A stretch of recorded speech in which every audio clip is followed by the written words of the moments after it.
Baik, sekarang kita pindah ke karakter laki-laki. Ada kurang lebih 13 poin yang saya susun ya. Yang pertama, akal pikiran dominan. Saya sudah jelaskan tadi, bagaimana akal pikiran itu gini teman-teman. Masalah, solusi, itu akal pikiran dominan. Kalau perasaan itu dipikirin dulu lama, baru solusinya. Ya. Kalau laki-laki itu pecat ban mobilnya atau pecat ban motornya, yang kita pikirin mana tambal ban, solusinya langsung. Masalah, solusi. Kalau perempuan enggak, dia turun dulu, kenapa ya, kena apa ini, lebih lama.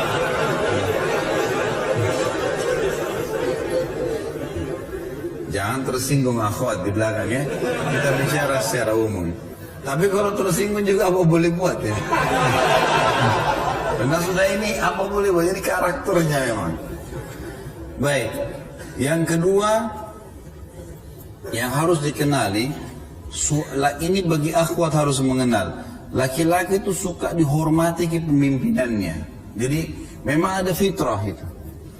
Jadi laki-laki itu teman-teman sekalian, maaf jangan ada tersinggung ya. Kalau dia pendek, dia kecil, badannya tetap punya karakter laki-laki, kejantanan, ada pemimpinan. Jadi dia tidak suka diganggu itu. Dia suka dijadikan sebagai pemimpin, didahulukan, didengar pembicaraannya, didengar instruksinya. Ini karakter ini. Makanya saya pernah kasih contoh, kalau anak laki-laki sama anak perempuan beda. Kalau antum masih punya anak kecil, coba praktekin. Kalau anak perempuan, kita berikan makanan teman-teman sekalian, taruh di piring, sedikit antum bukan dilempar ya, tapi sedikit disentak piring itu di depannya, silakan makan nak. Dia nggak akan tersinggung, dia tidak akan terganggu dengan itu. Tetapi kalau anak laki-laki dilempar sedikit piring itu, maka dia akan terganggu kepemimpinannya. Dia tidak mau makan tuh, walaupun anak kecil. Diambil piring, dibuang-buang nasi itu sama sendok, dia nggak mau. Seperti itulah, ada jiwa kepemimpinan, ada merasa pemimpin di situ. Kalau anak laki-laki, ini pernah saya pelajari dalam ilmu kejiwaan anak teman-teman sekarang waktu masih belajar di Madinah dulu. Ada satu dosen yang luar biasa, cara penyampaiannya bagus sekali. Beliau mengatakan anak laki-laki itu contohnya di antara jiwa kepemimpinan, dia selalu contohi ayahnya. Jadi kalau antum punya anak laki-laki, pasti dia selalu perhatikan gerak-gerik ayahnya, apa saja, cara pakai sendalnya, duduk di mana, gelas apa yang dia pakai. Nah biasanya kata dosen, dan saya pernah praktikin, memang betul itu terjadi ya. Jadi kalau ayahnya pergi, maka kalau ada adiknya, dia akan duduk di tempat ayahnya. Dia akan coba gunakan retorika bahasanya, dia akan coba pakai gelasnya, gitu. Seperti itulah. Yang ketiga, suka dihormati keputusannya. Tadi kepemimpinan, dia ngambil keputusan, sekarang suka dihormati keputusannya. Yang keempat, tidak suka dihardik. Jadi kalau akhwat kita mau perbaiki, mau nasihatin suaminya, ayahnya, pokoknya laki-laki secara termasuk anak laki-laki, jangan dihardik. Jangan langsung disalahkan, ya. Kalau perempuan dikatakan kamu keliru loh, perbaikin, dia malah anggap itu perhatian. Kalau laki-laki nggak bisa begitu. Kayaknya kamu salah nih, gini-gini, udah langsung berontak, ya. Maka tidak suka dihardik. Hardik itu berarti langsung menyalahkan, ya. Yang kelima, tidak suka digurui. Walaupun dia tidak tahu, dia tidak suka digurui. Maka biasanya retorika yang saya ajarkan kepada akhwat atau seorang istri menghadapi suami, dia usahakan seperti orang yang bertanya, tapi sebenarnya sedang ingin memberikan nasihat kepada suaminya. Bagaimana ya kalau ada orang seperti ini kasusnya, menurut kamu seperti apa? Padahal sebenarnya kita sedang menyinggung dia, gitu. Yang keenam, suka diterima kasih. Suka diterima kasih. Jadi laki-laki itu suka kalau dia ngasih sesuatu, terima kasih ya, gitu.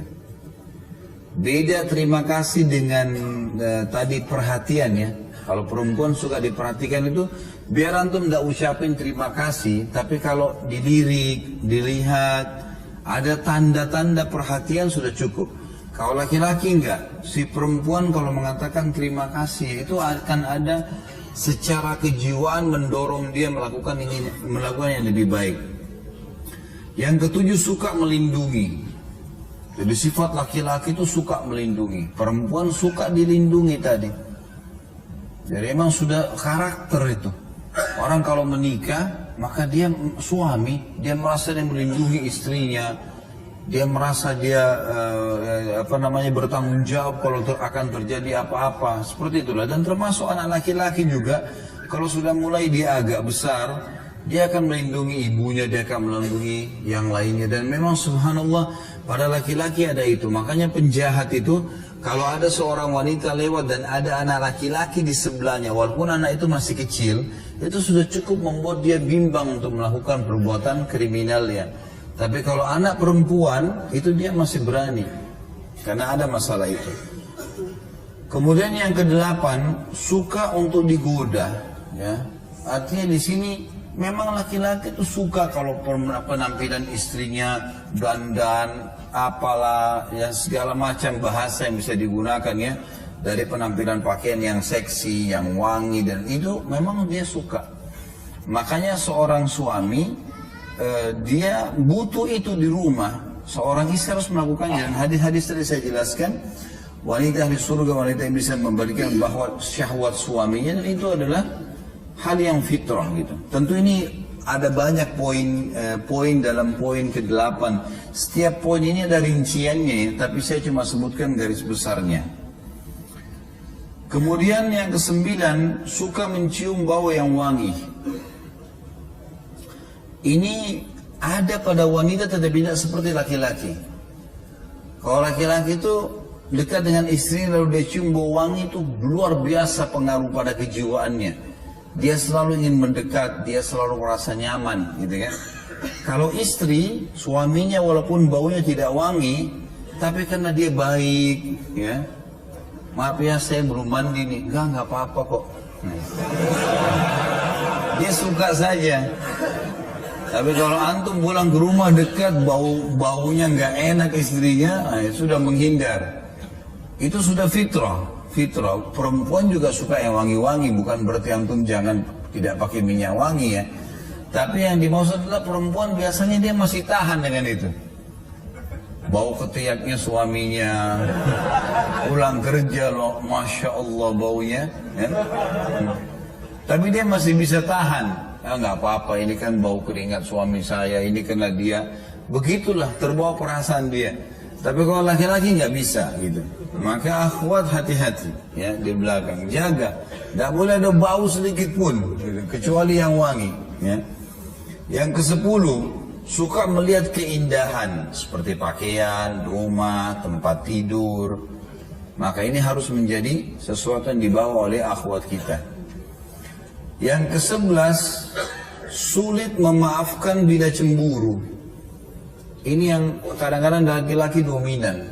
Dia sudah cemburu, itu bahaya sekali. Sasarannya terus ke target cemburu itu. Gitu kan? Kalau misalnya istrinya pernah jalan atau istrinya pernah dilihat oleh orang, maka dia akan selalu, orang ini seperti singa mengintai mangsanya. Ini pernah lihat istri saya. Udah itu terus menerus gitu, terbawa. Ini sulit memaafkan bila cemburu ya, dia sulit memaafkan. Dan yang ke-12 cemburuan, memang wajar. Jadi akhwat kita harus bisa paham masalah itu. Banyak orang mengatakan perempuan cemburuan, sebenarnya perempuan tidak cemburuan loh. Tidak cemburuan gitu. Dia hanya karena sayang sama suaminya, dia mau tunjukkan dengan cara itu. Tapi cemburuan sebenarnya itu ada pada laki-laki. Laki-laki, dan sebenarnya kalau dia cemburu pada hal haknya dia itu benar dalam syariat. Makanya pernah ada sahabat yang pulang ke rumahnya lalu dia temukan istrinya selingkuh sama laki-laki lain. Lalu kemudian dia bingung harus buat apa, dia datang ke masjid. Dia mengatakan, ya Rasulullah, saya temukan istri saya selingkuh, apa yang saya harus buat? Maka Sa'ad radhiyallahu anhu keluar dari saf laki-laki lalu mengatakan, ya Rasulullah, kalau terjadi pada istri saya, terjadi selingkuh seperti itu, saya akan bunuh keduanya. Maksudnya saya akan rajam, hukum Allah berlaku. Kok bisa berani-beraninya berselingkuh, berzina? Kata Nabi SAW, apakah kalian melihat cemburunya Sa'ad? Yaitu cemburu, Sa'ad cemburu, kenapa kok istri kemudian masih bisa berzina? Gitu kan? Maka kata para sahabat, ya Rasulullah, kata Nabi SAW, saya lebih cemburu daripada Sa'ad, dan Allah lebih cemburu daripada saya dan Sa'ad. Kenapa sudah dilarang masih dikerjakan? Jadi memang ada sifat cemburuan sebenarnya itu ada pada laki-laki. Yang ke-13, mau didahulukan dalam segala hal. Ada bedanya sedikit dengan tadi kalau perempuan mau mendominasi ya. Mendominasi dalam arti kata ini dia mau, dia didahulukan, dia kalau mengambil sebuah keputusan, dia coba supaya hadir di situ, dia yang coba mengatur. Nah ini harus dikontrol. Tapi kalau laki-laki memang mau didahulukan dalam segala hal. Kalau kapan istri mengatakan ya sudah, ambil saya keputusan, saya tinggal ikut, maka itu jauh lebih kena dengan karakternya. Allahu a'lam. Jadi ini kurang lebih yang saya bisa susun teman-teman sekalian. Tentu masih ada bahasan berhubungan dengan masalah ini, tapi saya berikan garis besarnya saja.